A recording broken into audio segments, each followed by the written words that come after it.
नदी किनारे एक गांव बसा था, गोविंदपुर। उस गांव के नजदीक में ही एक जंगल भी था। गांव के सभी लोग कहते थे कि जंगल के पीछे बनी पहाड़ियों पर एक खूंखार चीता रहता है, वो भी रूप बदलने वाला। वो कभी भी इंसान रूप में आ जाता था और गांव के लोगों को खा जाता था। पर उस जंगल में एक चुड़ैल भी रहती थी। वो चुड़ैल एक सुंदर लड़की में अपना रूप बदल कर घूमती थी। चुड़ैल को सजने संवरने का बड़ा शौक था।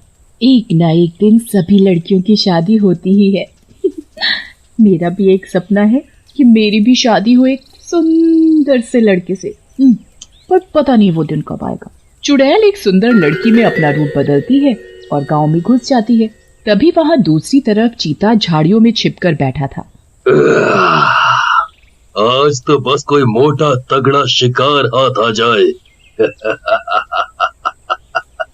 तभी चीते की नजर चुड़ैल पर पड़ती है, जो रूप बदलकर गांव में घूम रही थी। इतनी सुंदर लड़की मैंने आज तक नहीं देखी।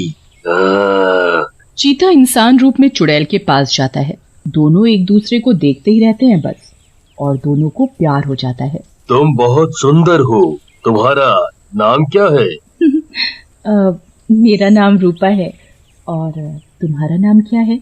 मेरा नाम वीर है। क्या तुम मुझसे शादी करोगी? बस फिर क्या था। शादी का नाम सुनते ही चुड़ैल के मन में शहनाइयां गूंजने लगी और वो उससे शादी के लिए हाँ कह देती है। दोनों शादी कर लेते हैं। शादी के बाद चीता उसे अपने घर ले जाता है। वीर, तुम्हारा घर तो किसी महल से कम नहीं, कितना बड़ा आलीशान है। आज से ये घर तुम्हारा भी है। ऐसे ही दोनों की शादी को कई दिन बीत जाते हैं। एक रात जब चुड़ैल की आंख खुलती है तो वो वीर को अपने पास ना होने से घबरा जाती है। अभी तो वीर मेरे पास ही सोए हुए थे, इतनी रात को कहाँ गए? देखती हूँ। चुड़ैल वीर को पूरे घर में ढूंढती है, पर वीर उसे कहीं नहीं दिखता। तभी चुड़ैल को कुछ आवाज सी आती है। वो उस आवाज के पीछे जाती है। वहाँ देखते ही उसकी आंखें फटी की फटी रह जाती हैं, क्योंकि उसका पति वीर आधा इंसान और आधा चीता बना एक इंसान को मारकर खा रहा था। ये सब क्या है? वीर ने मुझसे झूठ बोला, मुझे धोखा दिया। वो कोई साधारण मनुष्य नहीं है, वो तो कोई मनुष्य के रूप में चीता है। अब मैं क्या करूं? ये तो मुझे भी मारकर खा जाएगा। चुड़ैल को उस वक्त कुछ भी समझ नहीं आता, इसलिए वो चुपचाप अपने बिस्तर पर आकर सो जाती है।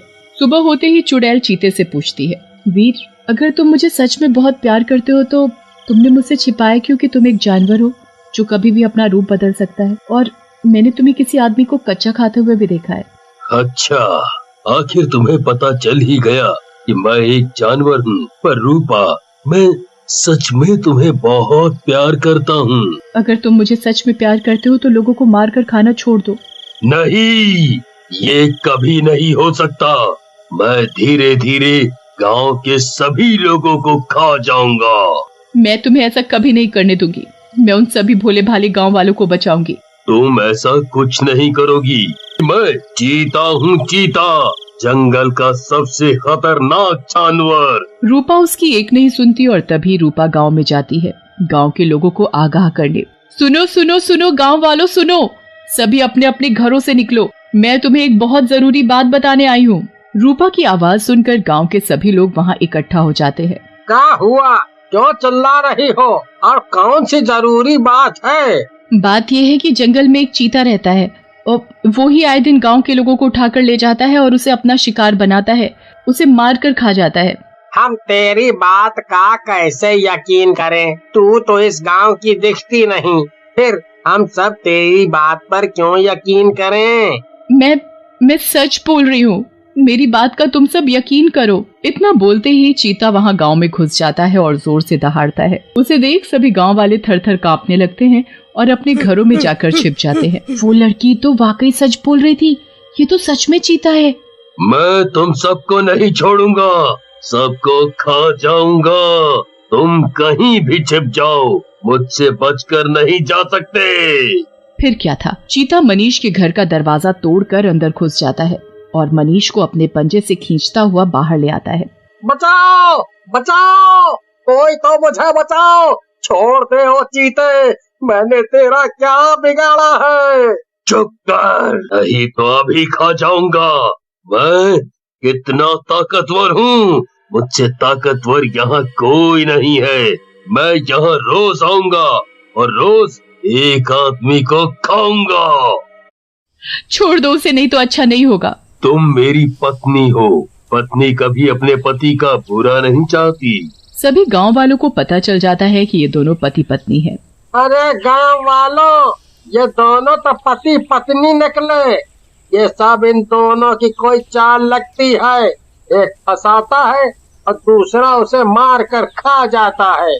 ये गांव वाले मेरी बात पर बिल्कुल भी यकीन नहीं कर रहे। ऐसे तो वीर उस आदमी को खा जाएगा। अब मुझे ही कुछ करना पड़ेगा। तभी चुड़ैल अपने असली रूप में आ जाती है। वो साधारण लड़की से चुड़ैल रूप में आ जाती है। उसे चुड़ैल रूप में देखते ही चीता मुंशी को अपने पंजे से छोड़ देता है। तुम तो कोई चुड़ैल हो। इसका मतलब तुमने मुझसे झूठ बोला, मुझे धोखा दिया। तुम्हारे इस रूप के पीछे ये घिनौना रूप छुपा था। तुमने ये अच्छा नहीं किया मेरे साथ। हाँ, वो मैं चुड़ैल। तुमसे पहले मेरा फर्ज गांव वालों को बचाना है। तुम्हें मैं किसी भी मासूम को खाने नहीं दूंगी। मेरे मुंह को इंसान का खून लग चुका है। इंसान से ज्यादा स्वादिष्ट कुछ और नहीं है। चीता चुड़ैल से ज्यादा ताकतवर था। चीता घर में घुसकर विमला के 5 साल के बेटे को उठाकर जंगल में ले जाता है। मेरा बच्चा, वो चीता मेरे बच्चे को उठाकर ले जा रहा है।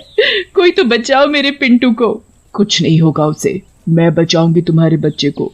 चुड़ैल चीते के पीछे पीछे जंगल में जाती है। अरे हम सब भी चलते हैं विमला बहन के बेटे को बचाने। चलो सब जंगल में। चीता के पीछे चुड़ैल और चुड़ैल के पीछे सभी गांव वाले। चुड़ैल चीते को पूरे जंगल में देखती है पर उसे वो कहीं नहीं दिखता। थक हार कर चुड़ैल वहीं बैठ जाती है और रोने लगती है। ये जो कुछ भी हो रहा है सही नहीं हो रहा। वीर, मैं तुमसे बहुत प्यार करती हूँ और मुझे पता है वीर भी मुझसे उतना ही प्यार करता है। अब मैं क्या करूं, कुछ समझ नहीं आ रहा। एक तरफ गांव वाले और दूसरी तरफ वीर। तभी चुड़ैल के पास एक बुजुर्ग आदमी आकर खड़ा हो जाता है और चुड़ैल से बोलता है, मत रो बेटी। तुमने मुझे बेटी बोला? मैं किसी की बेटी नहीं हूँ, मैं तो चुड़ैल हूँ, चुड़ैल। मैंने देखा था गांव में हम लोगों के लिए तुम अपने पति से भिड़ गई।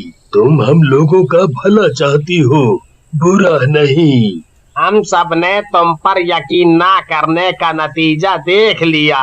वो चीता हमारे गांव के बच्चे को उठा कर ले गया है। तुम चुड़ैल होकर हमारे लिए कितना कुछ कर रही हो। अब तुम ही उस बच्चे को बचा सकती हो। मेरे बच्चे को बचा लो। मैं विधवा औरत, वो ही तो एक मेरे जीने का सहारा है। मैं जिंदगी भर तुम्हारा एहसान मानूंगी। अब कुछ भी हो जाए मैं बच्चे को बचा कर ही रहूंगी।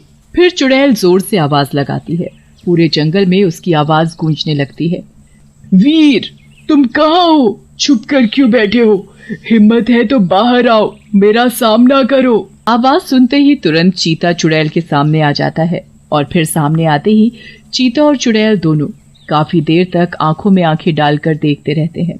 चुड़ैल अब चीता के सामने वही सुंदर लड़की बनकर खड़ी हुई थी।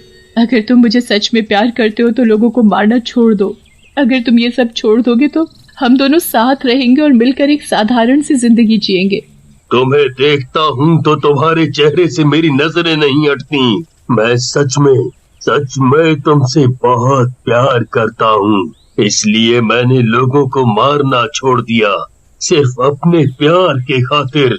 वो देखो। दूर विमला का बेटा सही सलामत खड़ा होता है। उसे खरोच तक नहीं आई थी। विमला अपने बेटे को देखते ही गले से लगा लेती है। वहीं रूपा भी चीता को गले से लगा लेती है। गले लगते ही चीता इंसानी रूप में आ जाता है। तभी वहाँ एक महात्मा बाबा प्रकट हो जाते हैं। तुम दोनों को दिया हुआ श्राप अब खत्म हो गया है तुम दोनों के ऊपर से। पिछले जन्म में मैंने ही तुम दोनों को श्राप दिया था कि तुम चुड़ैल बन जाओगी और तुम चीता। चुड़ैल को बड़ा घमंड था अपने रूप पर और चीते को अपनी ताकत पर। इसी के चलते तुम दोनों ने एक दिन मेरी तपस्या भंग कर दी थी। मैंने गुस्से में आकर तुम दोनों को श्राप दिया था। तुम दोनों के अच्छे व्यवहार के चलते मैं तुम्हें श्राप से मुक्त करता हूँ और आजाद करता हूँ। तुम अब कभी भी चुड़ैल और चीता रूप में नहीं आओगे। फिर वीर और रूपा खुशी खुशी अपना जीवन व्यतीत करते हैं।